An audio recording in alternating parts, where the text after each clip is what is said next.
Students, हम enzyme के एक चैप्टर को डिस्कस कर रहे थे जिसमें हमने लास्ट वीडियो में एंजाइम के जनरल इंट्रोडक्शन, एंजाइम की कैरेक्टरिस्टिक्स और मैकेनिज्म ऑफ एंजाइम एक्शन पे बात की थी। आज का हमारा टॉपिक है factor that affect the enzyme activity. Factor affecting the enzyme activity.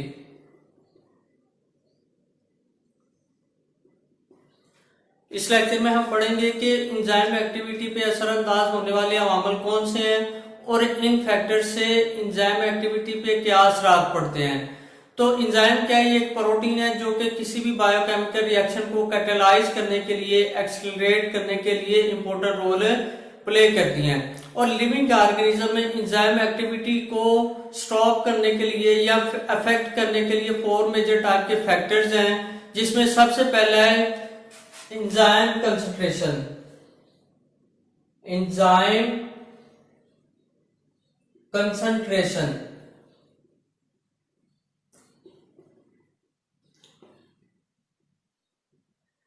Enzyme concentration में क्या है कि कोई भी बायोकेमिकल रिएक्शन है उसमें एंजाइम कंसंट्रेशन बढ़ाने से उस रिएक्शन का रेट भी ज्यादा होगा। मतलब क्या है कि increase enzyme concentration also increase rate of reaction।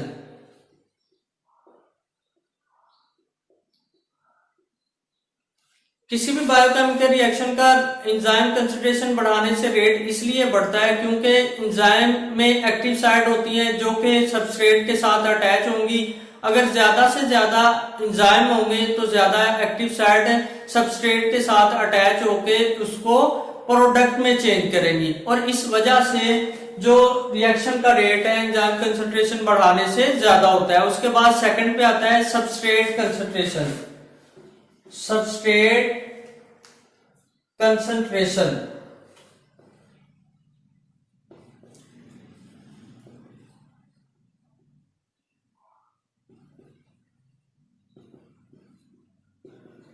Substrate concentration में क्या है कि कोई भी बायोकेमिकल रिएक्शन है जो कि लिविंग ऑर्गेनिज्म में हो रहा होता है एंजाइम की मौजूदगी की वजह से, उसमें अगर सबस्ट्रेट कंसंट्रेशन हम बढ़ाएंगे तो उस रिएक्शन का रेट भी ज्यादा होगा। लेकिन एक ऐसा पॉइंट आएगा जहां पे एंजाइम कंसंट्रेशन तो कांस्टेंट हम रख ले लेकिन सबस्ट्रेट कंसंट्रेशन बढ़ाते जाएं तो उसकी वजह से क्या होगा कि रिएक्शन स्टॉप हो जाएगा।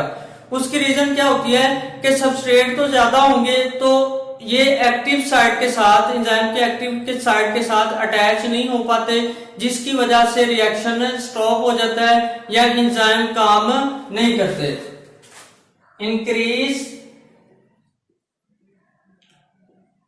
with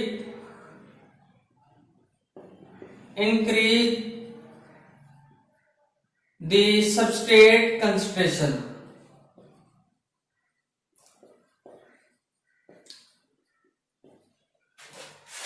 रिएक्शन का रेट ज्यादा होगा सबस्ट्रेट कंसंट्रेशन बढ़ाने से, लेकिन एक ऐसा पॉइंट आएगा जहां पे एंजाइम कंसंट्रेशन अगर हम कांस्टेंट रख दे, enzyme concentration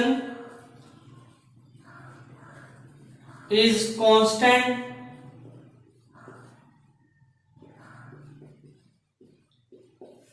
then substrate concentration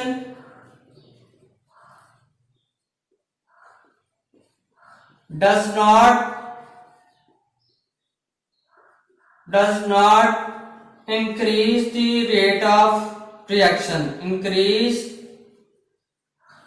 the rate of reaction।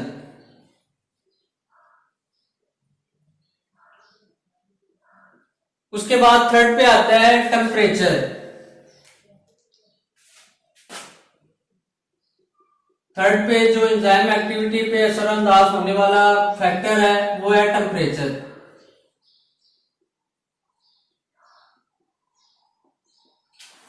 Temperature भी एंजाइम एक्टिविटी पे बहुत ही ज्यादा इंपॉर्टेंट रोल प्ले करता है और टेम्परेचर के बढ़ाने से कोई भी बायोकेमिकल रिएक्शन का अगर हम टेम्परेचर बढ़ाएंगे तो उसकी वजह से क्या होता है कि हमें एक्टिवेशन एनर्जी एंजाइम को हासिल होती है, जो कि किसी भी रिएक्शन को स्टार्ट करवाने के लिए एनर्जी रिक्वायर होती है।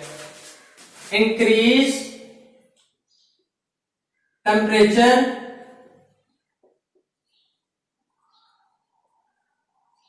Provides activation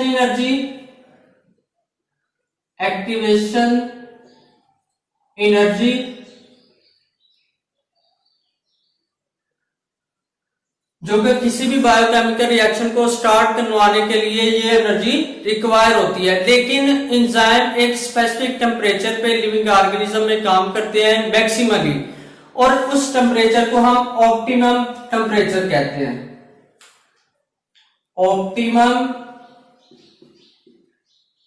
temperature optimum temperature क्या है कि जिसमें एंजाइम मैक्सिमली वर्क करे। एंजाइम वर्क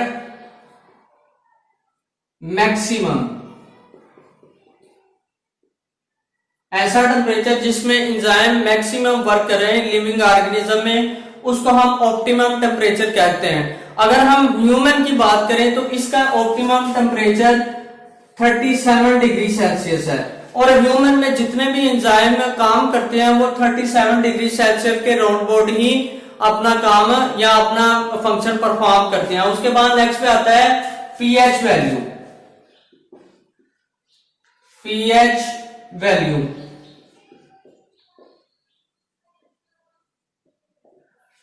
एंजाइम अपने नेचर के लिहाज से बहुत ही ज्यादा सेंसिटिव होते हैं, और इसके पीएच में या टेम्परेचर में या सबस्ट्रेट कंसंट्रेशन में, एंजाइम कंसंट्रेशन में कोई थोड़ी सी भी चेंजेस करेंगे तो एंजाइम एक्टिविटी पे एक बहुत बड़ा फैक्टर होगा। और एंजाइम मैक्सिमली जिस पे पीएच पे काम करते हैं उसे हम ऑप्टिमम पीएच कहते हैं। ऑप्टिमम पीएच, ऑप्टिमम पीएच कौन सी है? जिसमें एंजाइम मैक्सिमम वर्क करे। Enzyme work maximally.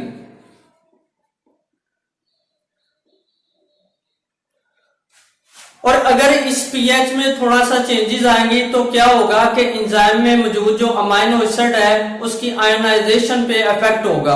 अगर उसकी आयोनाइजेशन पे इफेक्ट होगा तो सबस्ट्रेट के जो मॉलिक्यूल है उसकी आयोनाइजेशन या उसकी ब्रेकडाउन पे भी इफेक्ट होगा, और वो प्रॉपरली प्रोडक्ट में चेंज नहीं हो सकेंगे। अगर हम बात करें पेप्सिन की, जो कि स्टमक में पाया जाता है और लार्जर मॉलिक्यूल को स्मॉलर मॉलिक्यूल में चेंज करता है, और इसकी पीएच 2.00 इसकी पीएच होती है, जो कि ऑप्टिमम पीएच है। इस ऑप्टिमम पीएच पे वो मैक्सिमम वर्क करते हैं। उसके बाद स्लाइवरी अमाइलेज है। स्लाइवरी अमाइलेज, और इसकी पीएच है 6.80। इसकी ऑप्टिमम पीएच है। इस पीएच पे ये मैक्सिमम लिविंग ऑर्गेनिज्म में वर्क करते हैं। ये थे एंजाइम एक्टिविटी पे इफेक्ट होने वाले फैक्टर्स। नेक्स्ट वीडियो में इंशाल्लाह हम इनहिबिटर के बारे में बात करेंगे, जो कि एंजाइम की एक्टिविटी को लिविंग ऑर्गेनिज्म में स्टॉप कर देते हैं। उन मॉलिक्यूल को डिटेल से हम नेक्स्ट वीडियो में डिस्कस करेंगे। Thank you for this.